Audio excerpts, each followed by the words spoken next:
Yeah, I think we're recording. I actually think we're recording. Let's go. Okay. Are we? We are. I'm sure we are. Well, fuck it, let's do it. It says I'm recording.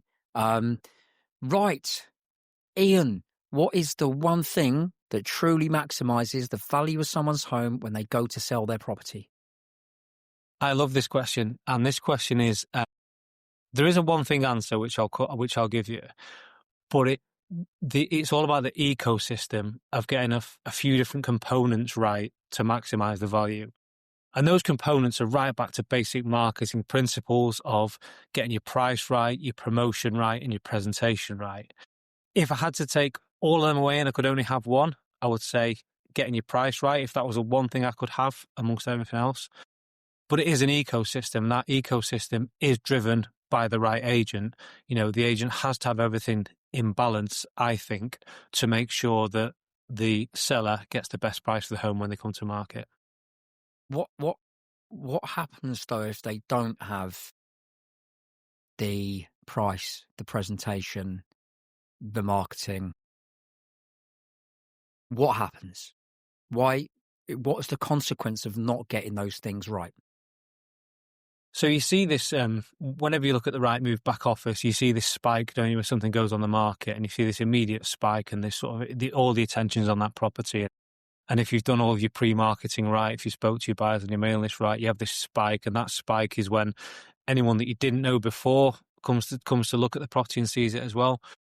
And if you miss that window, and that window is getting smaller and smaller, by the way, I think it used to be that, you know, if something's not sold after 28 days, you need to have a conversation. But now I think that 2 days into marketing, you know there's something wrong here. So if you get that wrong and you miss that spike and that wave, that buzz of everyone you've spoken to on your mailing list, of everyone that's seen it on social media, of everyone that you don't know who's coming into the market that's seen it on Rightmove or wherever else, then it starts to sit there. And then once it sits there, it starts to build that connotation of why has that house not sold?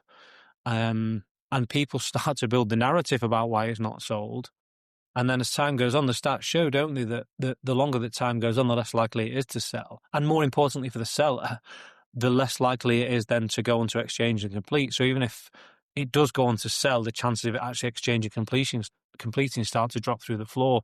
So getting that first section right is absolutely imperative and crucial, I think, to the success of the move or not. Why though do you think so? Because why do agents get this wrong then? Why do they allow properties to come to market and then it's now been on for 40 days and they're still not under offer? It's then been on for 50 days. If we're saying, or you're saying right now, really within a couple of days, you will know sort of instantly actually whether you've hit the right target or not. So why do agents allow properties to remain, in my view, at 40 days or beyond a month? That now starts to look like it's stagnating. Why do agents do that?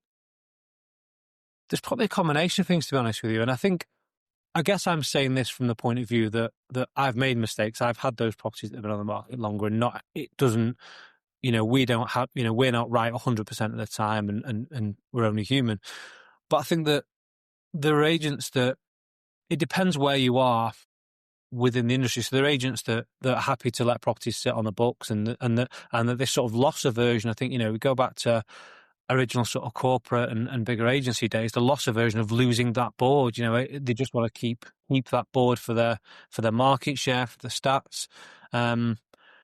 There's agents that sometimes, if it's not, it's not marketed right, and or they've probably listened to the client, which I think is a mistake that agents make, where they've listened to the client and the client said, well, I know you've said X for it, but I would like Y for it. I want this higher figure for it.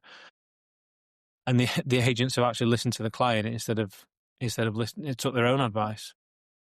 Why? Why do they even, why, if they know it's wrong to do it, why do they do it? Because I think we can be guilty of measuring the wrong metrics. And I think historically in agency, where you were looking at, I mean, it used to be board counts back in the day, didn't it? You used to drive around and count the competitors' boards to see who had what. Then obviously, Rightmove came along and then Rightmove produced the sort of fancy pie charts and back office, and it's all about, market share. So it's measuring the wrong metrics. I think agents thinking, well, we've got more instructions, we're the market leader, we've got more than the next person. It's not about that. It's about running your business, and it's about having properties that actually go through to sell. But again, it depends what type of business you are. Again, in the self-employed space, agents can't afford to collect houses. They have to have houses on the market that sell. In the middle ground, and corporate companies might have carry stock, and that's okay. Independents are probably somewhere in the middle. They can carry some stock, but they still need it to sell, because obviously they still need an independent business. Pricing, though, right? You mentioned pricing being one of the things that, if, let's say, you've got the marketing, you've got the positioning, the photography, you've got all of that wrong, but your price was bang on, does it still mean an agent is going to maximize value? Not necessarily. It means that they will get, if the house, if market value is £300,000 and the agents put it on the market at £250,000, then they're going to get the interest. They're going to get the people through the door. But I think it sort of goes, maximising the value sort of goes hand in hand with the agents that are actually doing all the other things as well. Because I think that the agents that are not only getting the price right, but they're getting the marketing right and the presentation right, they're also getting the negotiation right. Because again, it'd be easy to, there's various different ways of looking at offers. For example, if it is market value at 300 and it's on at 250, and they just show one person through the door the next morning and accept the offer from that one person, then that's not maximising value. That's just taking the first order that comes in type thing, really. Whereas the more structured approach, the agent that has done all those things in the sort of build up to the pre-market and then arranges a block viewing or an open day, whatever you want to call it, and gets the best buyers in the market to come look at that house at the same time and creates that social proof and creates that urgency, that's what will then drive the value up and drive the price up for the seller, in my opinion.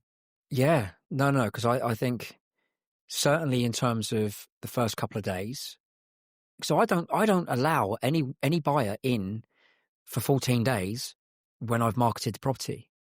They're just not allowed in.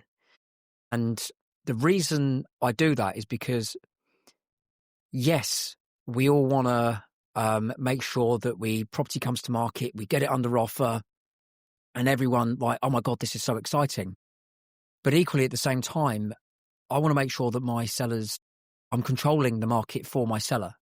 So I want all three waves of buyers in. The first wave, the agent already knows that hot to trot, that missing out another property. The second wave that the agent doesn't know, but the second wave is just sort of browsing online, may have made a few inquiries but not left their details, may have actually gone out to see a couple of properties but sort of like cutting their teeth in and around actually what is the real money, what's not, and then the tyre kickers, which are the third wave. And we always need rent a crowd to come to the property, right? To create. Yeah, you need a few extras, on the open day.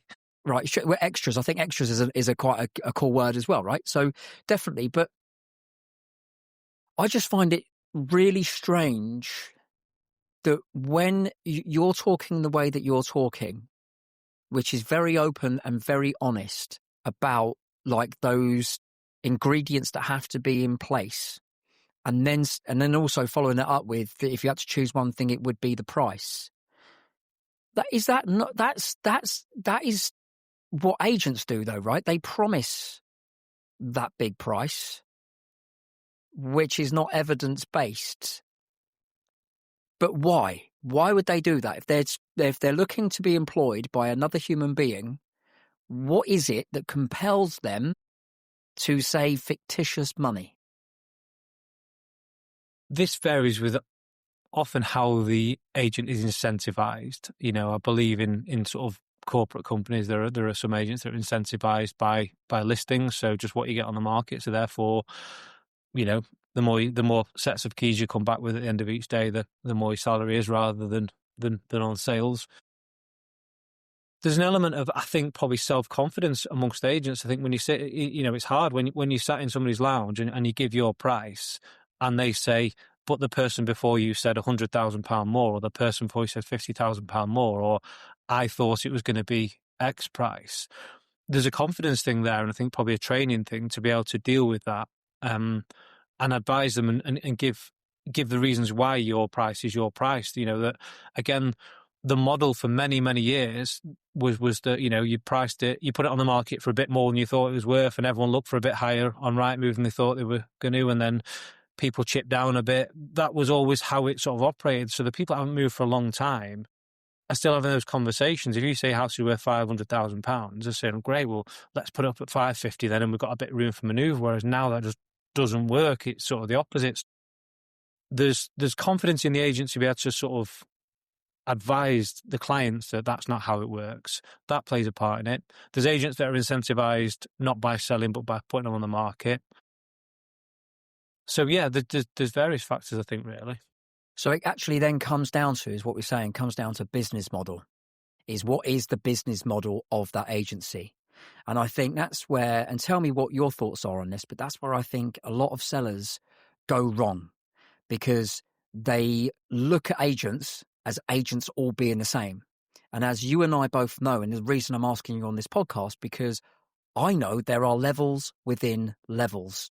And just because you're all sort of like got the same title as estate agent, that don't mean the business model of the estate agency is the same. But then what sellers tend to do, which I think is one of the biggest mistakes they make, they see the length of time on market, i.e. the longer it's on the market for, as some sort of bargaining chip and some sort of like position of power that, oh, I'm not in a rush. What's your view on that?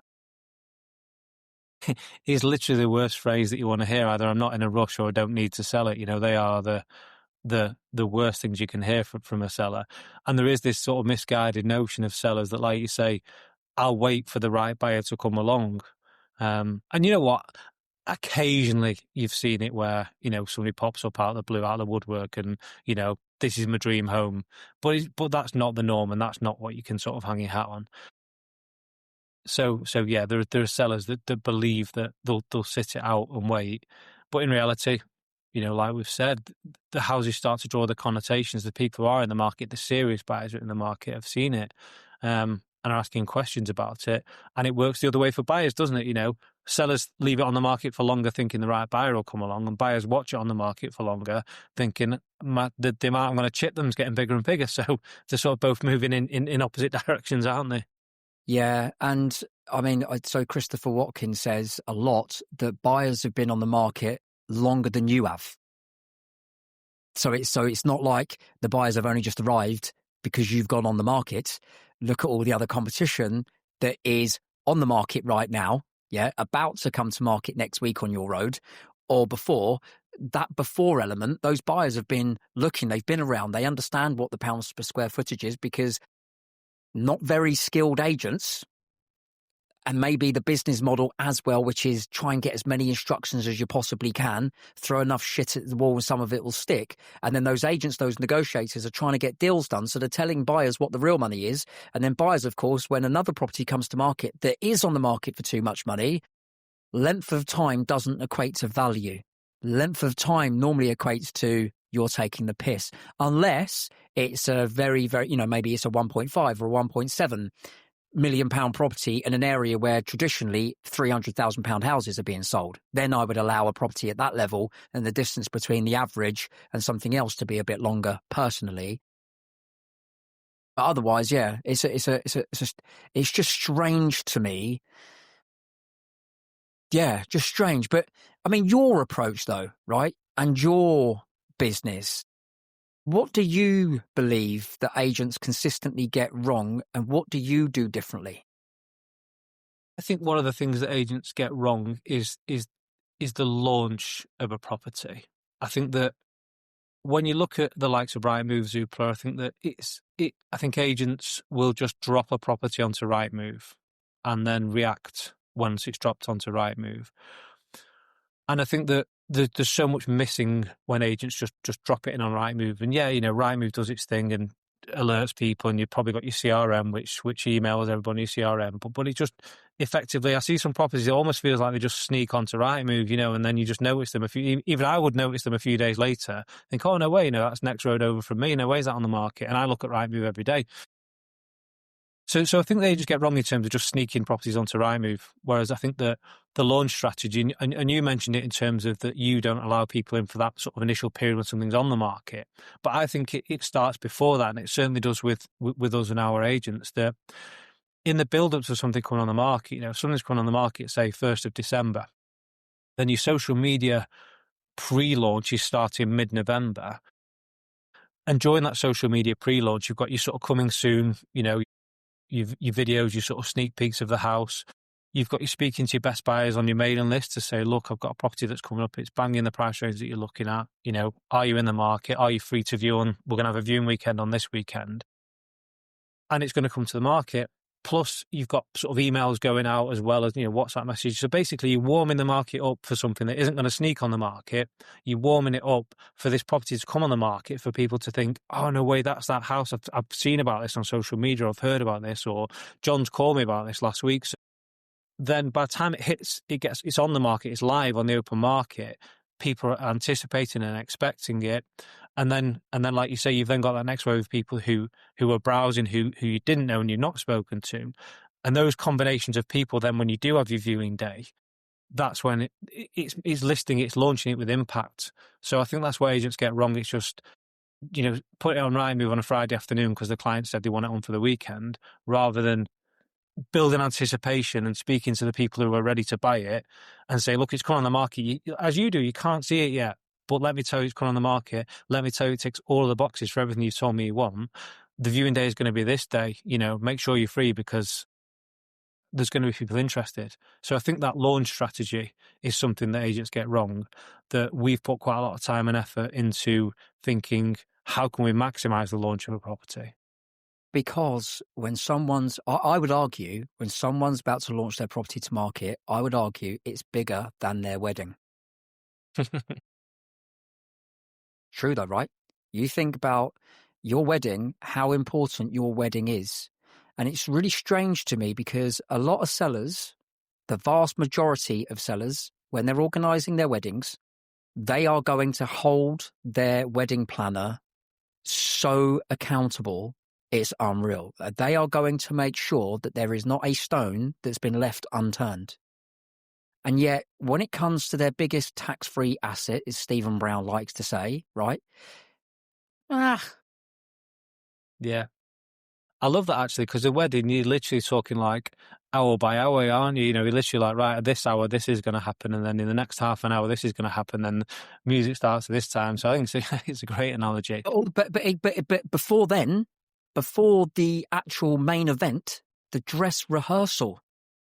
Yeah. The dress rehearsal of going, right, so what milestones do we need to hit?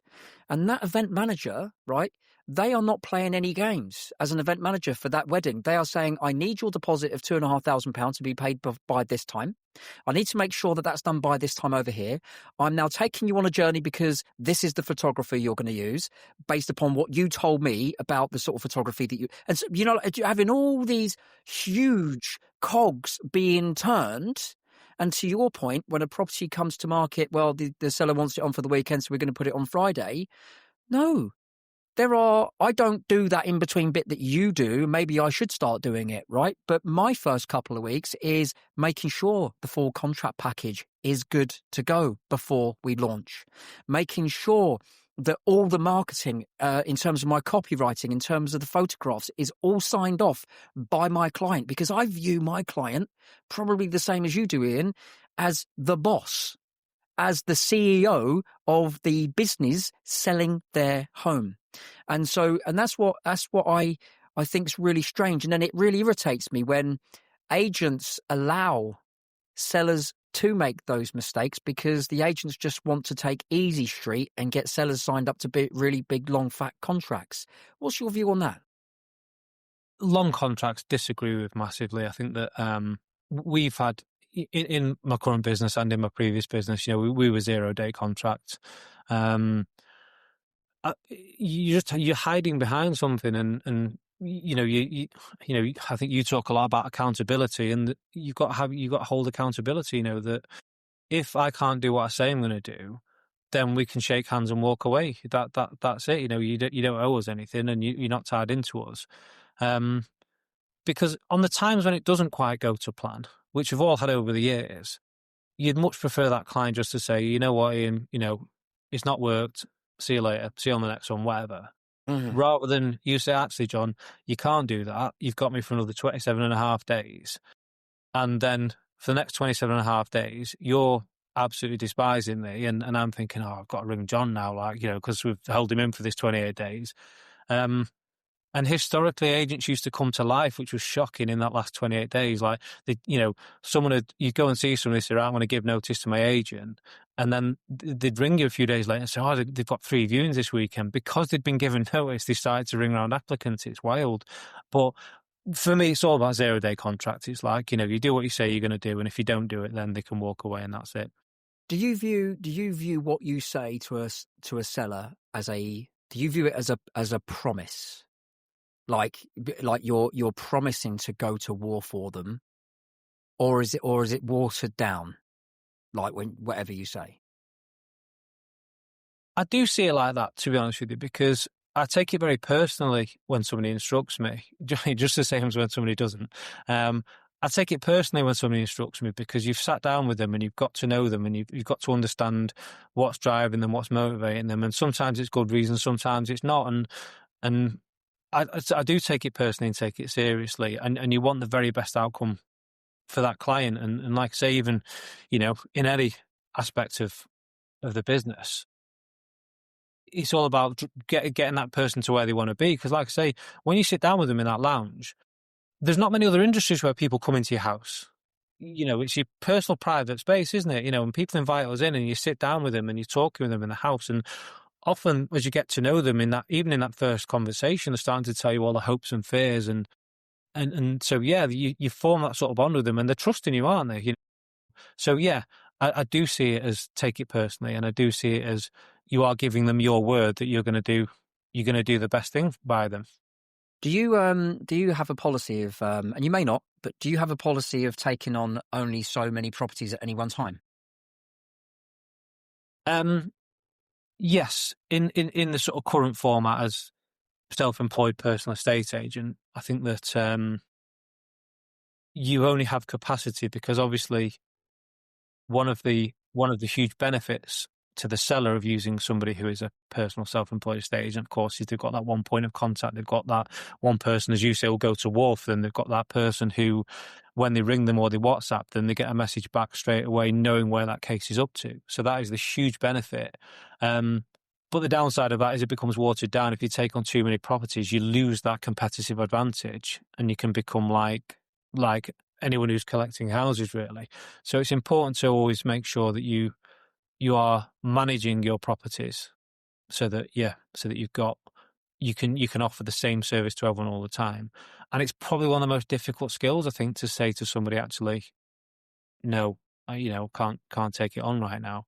And it's something that takes a lot of discipline to learn, because when you're in business, as you know, from setting up as a self-employed estate agent, you're looking at your bank account thinking like, I need to get some houses in here. I need to get some stuff sold. So it's a tough skill, isn't it?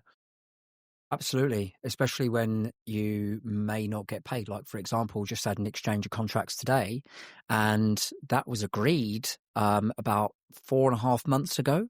Right. Now, the reason it was exchanging today was because everybody agreed, even the sellers, like, look, I can't actually move until January. So the completion date is on the 5th of January. Otherwise, that was a freehold house. There was no one purchased. That would have obviously gone through a lot quicker. But everyone sort of took their time. But the buyer wanted it for all the right reasons. Everyone knew what those reasons were. No one feared anything. The buyer was following the process. We slowed the process down, but that was okay because it was like to within an inch of its life, we knew that was going to sell. But from my perspective as an agent, bloody hell, that's like 6 months before I'm even getting paid. And so it does take a lot. Or for me, I say principles. I say principles. And yeah, do I want to, win 4 instructions next week and then launch to market next January? And oh my God, yeah, brilliant. But what happens when I don't have capacity to be able to even think, let alone that's it then? Reputation done, finished, gone, because now I don't have time to, make sure I'm properly servicing my clients. My clients now, probably the same as you, Ian, as well, they've become friends. I'm still keeping the WhatsApp groups going. Do you know what I mean? It's just like, and just sharing nonsense between us that's got nothing to do with anything. But actually, do you know what? It's enjoyable. But that can only come from making sure that my capacity to really assist and be that concierge service that you were talking about earlier, which was short snippets of a property before it comes to market. But you can only send that to people if you truly know what it is they want, what their ideal description is of the perfect property, what has been the best property so far, how does that compare to the one that you've just taken on, all of those things. If you don't have time to have a long conversation with a buyer, then you ain't got time to truly service your client who's about to sell, right? Absolutely. It is about managing that. Yeah, like you say, that principles, the discipline, the balancing act all the time. Absolutely. Now, the market. What's your view on the market over the course of the next, as we're recording this right now, it's the end of 2025. But what's your view on the market in the next 6 to 12 months? It's a really interesting one. As you talk about the market as a whole, I don't think it'd be too much to say that almost every single property is its own market. But I think in terms of the question, I think that we're coming out of, it's been a sort of a bit of a boom and bust cycle all within a space of the last few years, hasn't it? The COVID market obviously went absolute bananas. We came out of that with a short, sharp bump, and interest rates went through the roof and sort of consumer confidence and buyers sort of sat on the hands for a long time and it was sort of scrapping for business and for sales. And then obviously election and then more recently, obviously the budget, which, has affected the higher end of the market. But nonetheless, there was speculation about most of the market, really, wasn't there? Speculation about stamp duty, about this sort of so-called mansion tax. At some point was talked about offers over for properties over £500,000. So there have been people that have been sat on the hands for a while. So I feel like 2026, I feel like there's a bit of clear air ahead of us. Interest rates are coming down. And I feel like there's a great opportunity for agents in 2026 to really thrive, because I feel like we're on the upward trajectory as a market out of what's been a depressed market in the sort of probably 2022, 2023 and 24 really. So I feel that the market is on a bit of an upward trajectory, to be honest with you. Yeah. It's a very interesting one because, of course, I speak to so many people, so many sellers in various different parts of the country. And not just that, but also industry personalities. I was speaking to Rowan Waller, who is like a copywriter and like a ghostwriter for agents. And he was saying that like in places like Coventry, the market is still doing really quite well. However, if we look at prime central London, yeah, I mean, and not just prime central London, if we're talking going towards out and expanding, yet London's taken a huge hit. And historically, when London's not doing so well, the rest of the country doesn't do so well. But then we're at a fine balance between, there are so many more people becoming self-employed that were actually pretty decent working in that independent on the high street or that corporate business, but they decided actually, do you know what, they're going to do it for themselves. They were responsible for winning instructions, so on and so forth. And I think the more agents actually move away from that salaried role, the more, even if the market's not doing so well, I still think the sellers that use agents that truly know what they're doing, that don't have the luxury of selling contracts where they do need to get property sold, but they are willing to do it the right way, i.e. don't rush. I still think sellers are going to get their property sold in a bad market. So, but it sort of disguises what I think is happening all over the country. Will it stabilize? Where I'm selling property, I feel like we're not even at the bottom yet. And there are so many especially flats, where the flats were bought, say, 6 years ago, but they're actually selling for less money now than they were then. Maybe that's just a flats thing. Maybe that's just an area thing. I don't know. The one thing I do know is, and tell me if I'm wrong, you said it perfectly when I met you at the dinner at Christmas, which was you can't, what was it said? You said you can't outmarket the price. That's right, yeah. Yeah, so it doesn't really matter what market you're in, whether it's a poor market, whether it's a brilliant market, because in a brilliant market, I still see agents bullshitting sellers in a brilliant market in the hope that the weight of the amount of people on the market will end up catching up with the bullshit valuation they gave. And actually, that didn't happen. Do you know what I mean? In a lot of instances. But where did you get that phrase from, that you can't outmarket the price? I must have heard it on a podcast or somewhere. I'd love to claim it as an original Ian Wilkinson thought, but it's sadly not. I probably got it off a podcast like this. You know, I like to listen to a lot of industry podcasts, or somebody would have posted somewhere, and I just loved it because you're right. And I remember going to a talk in 2007 or 2008 around the crash, and the guy who was doing the talk got on stage and he said, "I can sell every single one of your houses, every single one of your listings right now today." And everyone in the crowd was like, "Oh, what, whatever." And he said, "I'll get my checkbook out and I'll give you 50 quid for any house that's on the market with you right now." And everyone obviously laughed, but his point was that everything sells at the right price. That was it. You know, in that market then, when the market just disappeared, his point, yeah, everything sells. It's a price thing. So I agree with you. I think that the market, whatever the market is next year, and you know, like I said, I think that there's huge opportunities for agents, because it's just, you've just got to be on it with the pricing all the time, and it changes, doesn't it? You know, it changes area to area, house to house. You know, and for the purpose, I guess, of this conversation, we're talking about the core houses in your core area, like you mentioned, like the outlying houses. You know, the £1 million house in a £500,000 area. That's probably not maybe part of this conversation. We're talking about core area properties in core areas. You get that pricing strategy right, and houses do sell, because there's always, you know, the standard births, marriages, deaths, divorces market. That's always there. There's just the people who are making a fancy it move, maybe sit on their hands in tougher markets. But yeah, I think there is a huge opportunity. You know, you get your price right and get a pricing strategy right. And again, there's a guy I know who's big into auctions, and he's always said, you know, the lower you start, the higher you end. You know, that's their little catchphrase, and it's sort of it's followed through into the mainstream market, hasn't it? So prime example of that, if we take the last 3 properties, forget the one that I've exchanged on today. In fact, that one exchanged on today, guess what? I did a collab with another agent on that one who thinks exactly the same way you think, right? That property was on the market for over a year, multiple agencies, unable to sell. Marketing correct, pricing strategy correct, and agent correct. We actually sold it for its full asking price. Where no other, and that wasn't by mistake. That wasn't by mistake, by the way, because it didn't just have one buyer that popped out from somewhere. That had multiple viewers. Yeah. But if you take the ones where I've directly worked on myself, my last 3, for example, to your point, which was the lower you go, the higher you get. If you think Addlestone, that was bang on for the right money, but we achieved £12,500 over its asking price.